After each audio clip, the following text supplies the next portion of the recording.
And I teach language arts and social studies here. And this, though, is on my PhD study, which is at a different university, sorry. And sorry about that.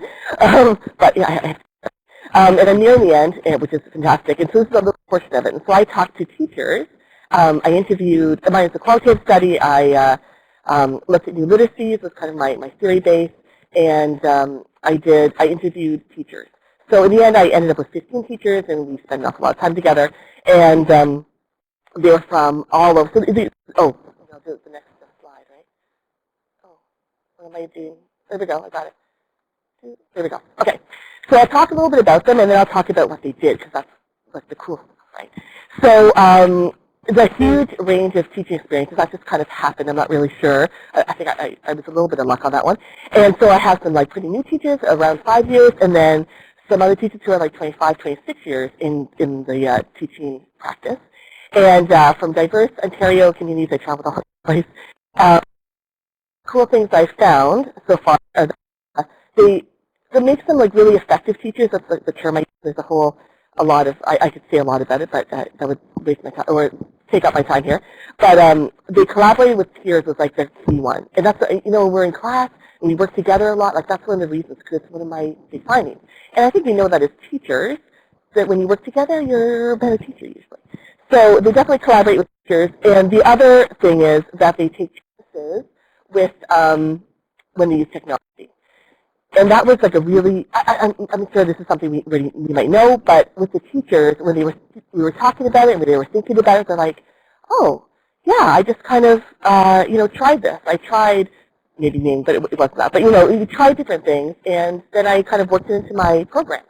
And then as we kind of like we were talking more and more, and they got used to me, they would say, there's other teachers around here, but they never have technology in their classroom. I'm like, oh, well, it was one of my questions, like, why don't they?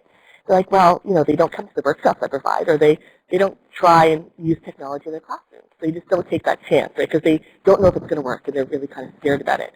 And they're like, oh, but I am taking those chances. And I think it was a bit of a realization during our interviews. They're like, oh, this is kind of a good thing, So that was very interesting. And other things were that they took leadership roles in their schools, their communities. I mean, one of the teachers is 5 years into it, and he teaches grade 8. And Ted is his name, is student, right? He is already a DI instructor, so that's a differentiated instructor. That's the east end of Ontario. That's what they're called, and they kind of look after technology in their schools. They're only 5 years in, so I think that's pretty neat that he has such a pretty high-profile role already in the school. And some of the other teachers, like I had George, who was there for 13 years, and he's already a literacy and numeracy coach, and they did different things. But it wasn't just they had different roles or like high-profile roles. They also held like workshops in their class, which I'm going to talk about in a second as well. They're also from like urban and rural. They're also from just all sorts of communities. And what else do I want to talk about here? And different things too. Like some of the teachers, Rosie and Abby, they did DPA workshops in their schools. And they did social justice kind of programs. So like, do different things with their different kids. So just definitely different things that they kind of did. So I can talk more about that, but I will in a bit. Okay. So one of the questions I asked was, what does literacy mean to them? That was part and parcel of how I wanted to see what they did with technology in their classes.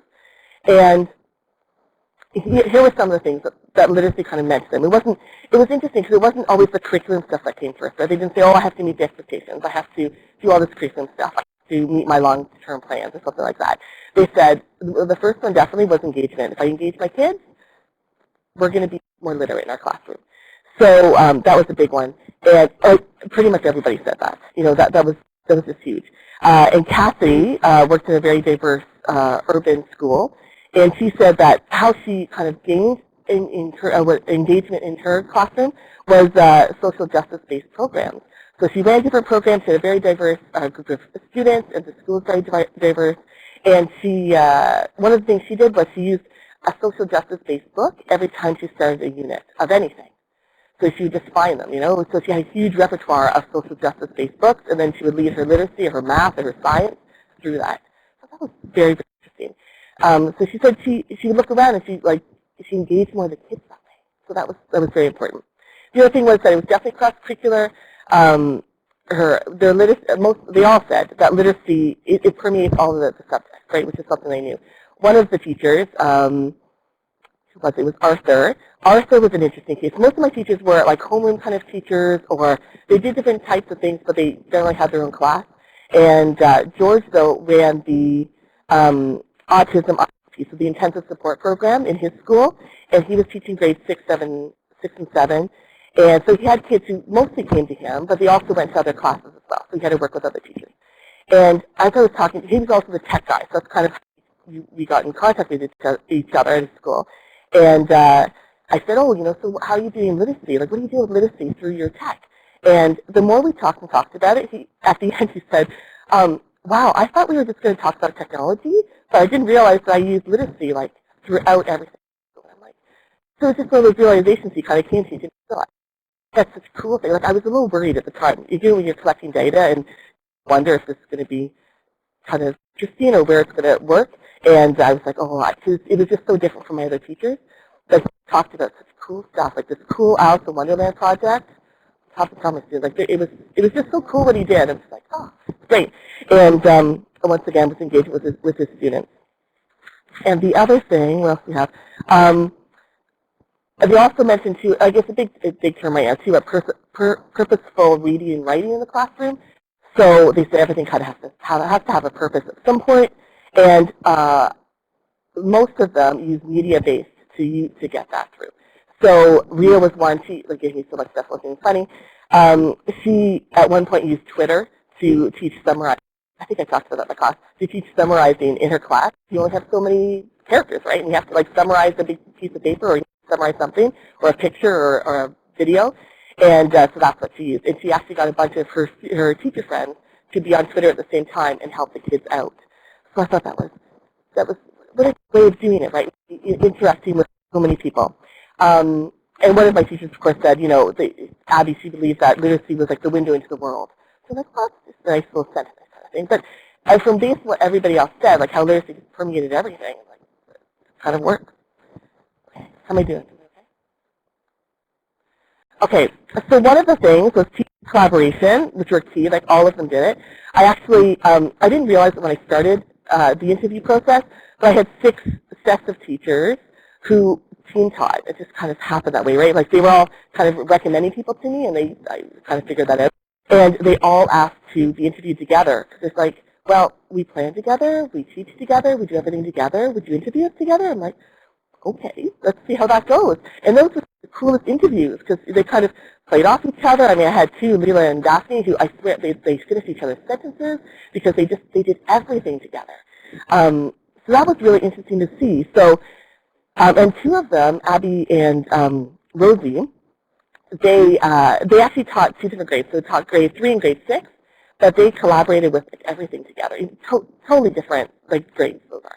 And they did all their tech together. And I actually at one time I was interviewing them after they had come back from doing poetry together in the computer lab, which they still have at their school. Most of them have lab carts, so and they just come back from doing work together with their students who were doing poetry. So like, well, that's really interesting, right? How you do it. And through that they said, no problem, meeting expectations. We met them all, right?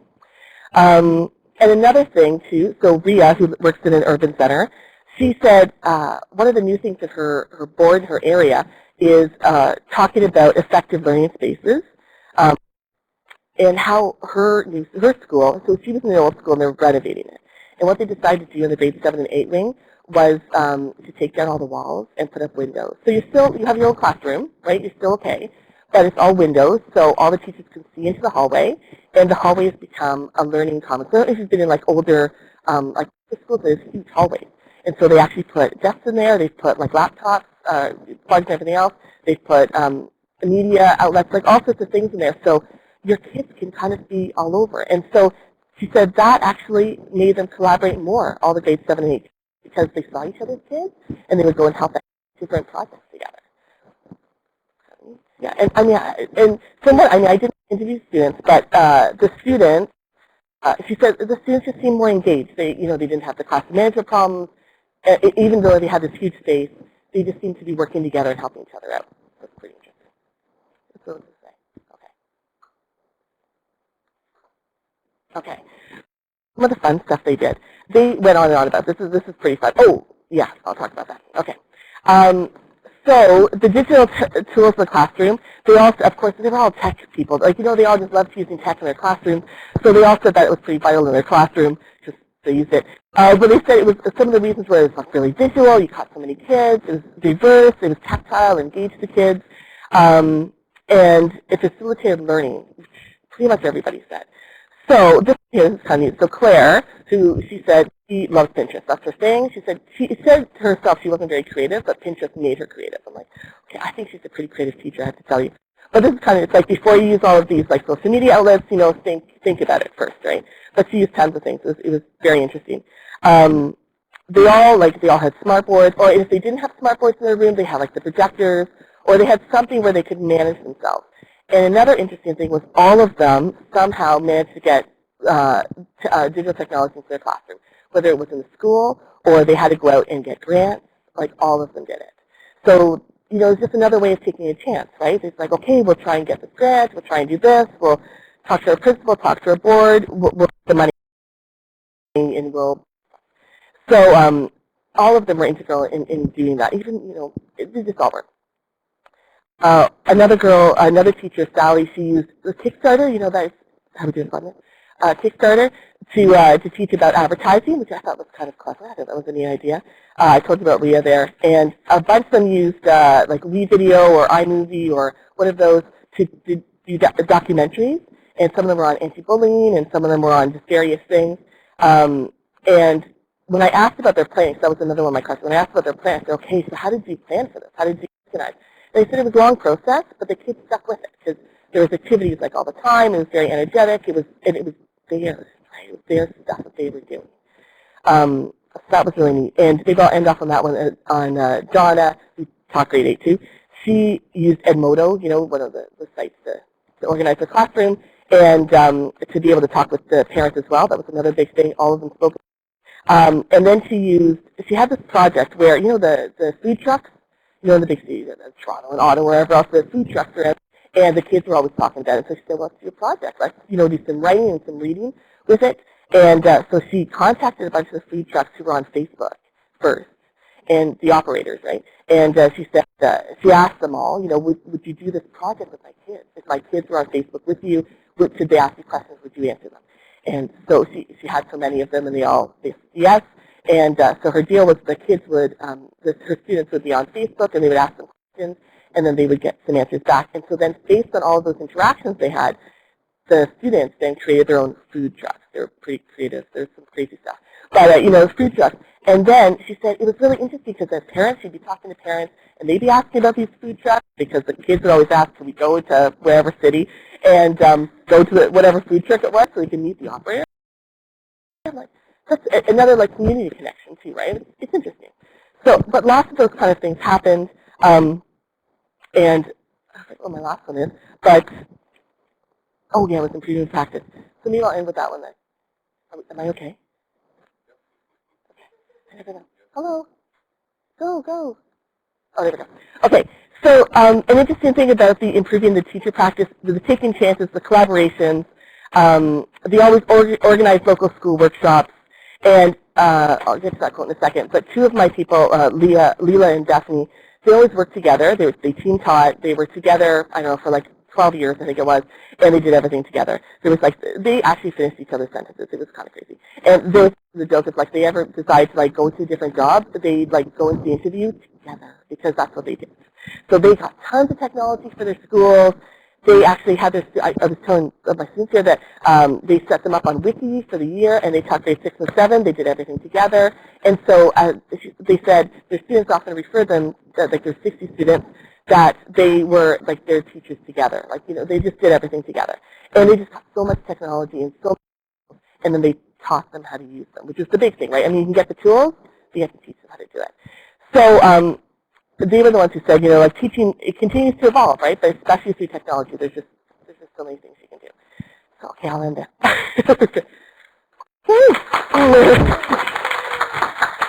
I don't know how to do it. Thanks.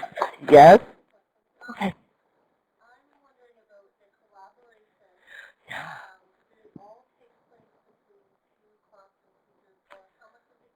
Good. Lots. So I only focus on that, but yeah, definitely that's it. Yeah. Oh, right. So the question was, how much more collaboration with other peers in school, librarians and learning commons and that. Perfect. Okay. Yeah, that's really, and now not all the schools had teacher librarians. You know, that does happen. Most schools are very small. And some of my teachers actually were teacher librarians as well. You know, they kind of, most of them were homeroom teachers, but at different points in their careers, they had been teacher librarians. And there was a good bit of it, actually. It seems like wherever there was a teacher librarian, there was a lot of collaboration together. And they, lots of collaboration together. And they said that was the best, but all of them said, and I mean, it's a pretty highly effective team, right? All of them said, like, why wouldn't you bring in a bunch of people to help you out with your students and, like, to get the best out of them? So I think that was one reason. So, like, people who know stuff, let's use it there. That helped, yeah? It'll be in my findings. Don't worry. All right. All right, Teresa.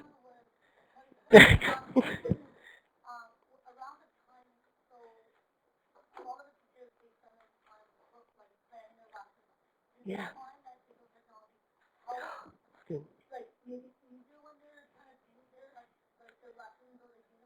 Okay. Stick to that one first because I'll forget to repeat it. Okay. So was how much do they plan with digital technology? That was a big question too. So that's actually also my findings too. But they all did. They all used it somehow. Hardly any of them used.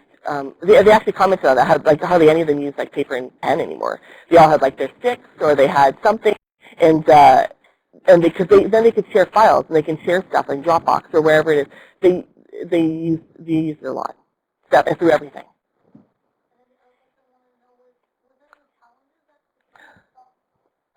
Yeah. That's good, and it was good that they worked together because they. Oh, so the question is challenges with technology. um, so the teachers who worked together, and all of them, even if they didn't team teach together, they worked together in their like group, their junior group or their primary group, or with other people as well. Is that good? It's gone. Okay. And anyway, okay, but okay. Okay. Yes. Okay. Challenges, right? And have you know where they were like updates on like how do you get technology and how do you get the money or how do you get into your classroom or the Wi-Fi is going down or it's like the pretty typical ones. This is the ones they're the ones getting complicated. But they also said that if they couldn't troubleshoot, the students could. Pretty interesting. I mean, I think you can probably know that. Thank you. Okay, thanks.